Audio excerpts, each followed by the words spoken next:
Let me tell you something strange about people who think deeply. We live in a world that rewards speed, certainty, and quick answers. A world that celebrates confidence spoken loudly and conclusions reached fast.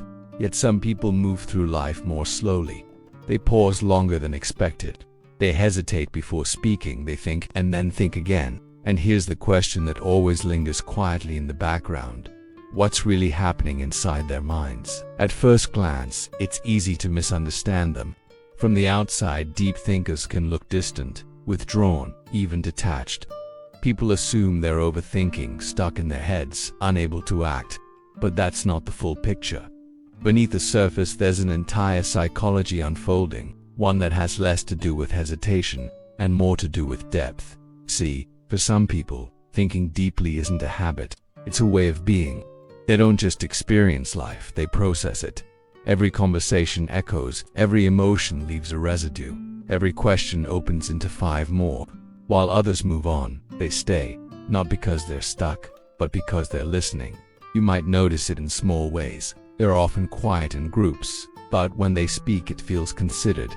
They're not the first to react, but they remember everything. They notice tone shifts, micro-expressions, the unsaid parts of conversations. They replay moments long after they're over, not out of regret, but curiosity. What did that mean? Why did that land the way it did? Psychologists have observed something fascinating about people like this. Deep thinkers tend to have heightened self-awareness and strong introspective tendencies. Their minds naturally turn inward, searching for patterns, meaning, coherence. But culturally, we don't always know what to do with that. We live in an external world, measured, optimized, displayed, and deep thinking doesn't always translate well into performance. So instead of being seen as thoughtful, they're labeled as slow.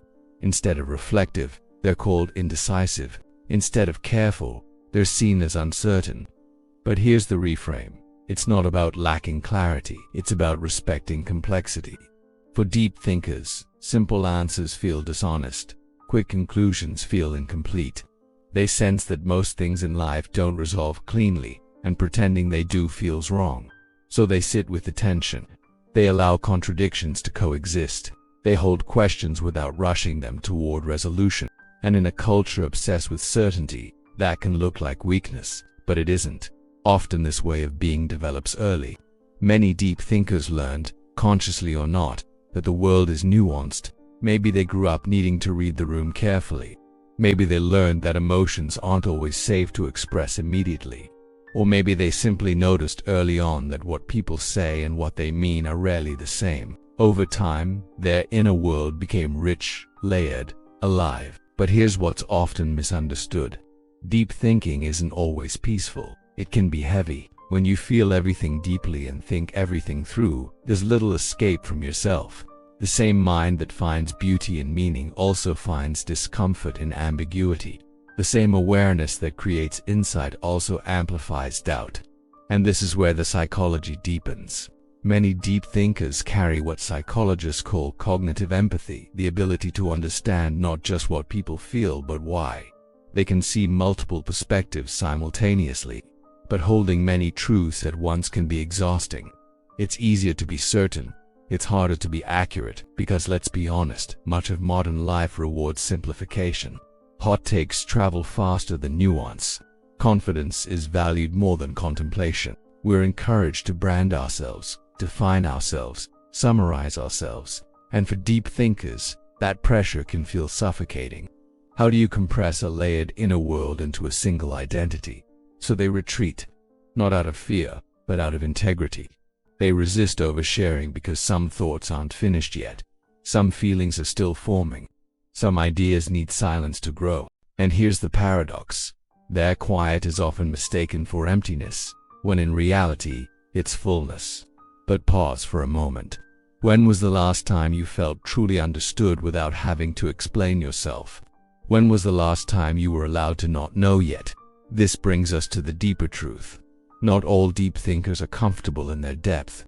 Some are driven by curiosity, others by caution. Some think deeply because they love meaning, others because they fear missing something important. The same behavior can emerge from very different places. There's an existential layer here. To think deeply is to confront uncertainty head-on, to recognize that life doesn't come with clear instructions, that identity is fluid, that meaning isn't handed to us, it's constructed, questioned, dismantled, and rebuilt. And not everyone wants to live in that space. In a world that constantly says, be visible, choosing to be reflective becomes an act of quiet resistance. In a culture that demands answers, choosing to sit with questions becomes a form of self-definition. Maybe the most profound things in life aren't loud at all. Maybe they happen quietly, internally, unseen. And here's the paradox. Deep thinking can feel isolating, yet it often comes from a deep desire for connection. Not surface-level interaction, but real resonance, the kind that doesn't require performance, the kind that allows silence, the kind where you don't have to translate yourself. Over time, something shifts. Deep thinkers begin to see the world differently.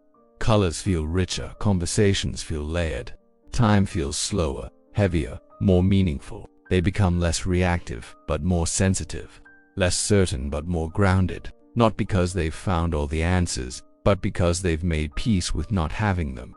Science offers a quiet validation here.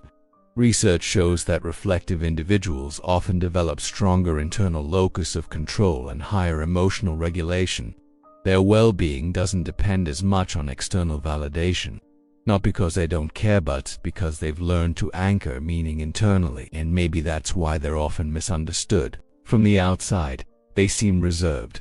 Inside, there's an entire universe unfolding.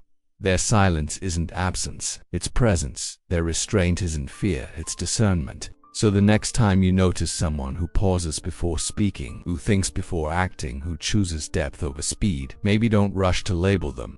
Maybe they're not lost, maybe they're listening, maybe they're holding something fragile and true.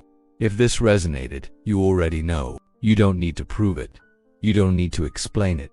Leave a comment if you want, or don't. Your silence is valid too. Because in the end, being quiet doesn't mean being empty, and thinking deeply doesn't mean you're stuck. Sometimes it means you're exactly where meaning lives.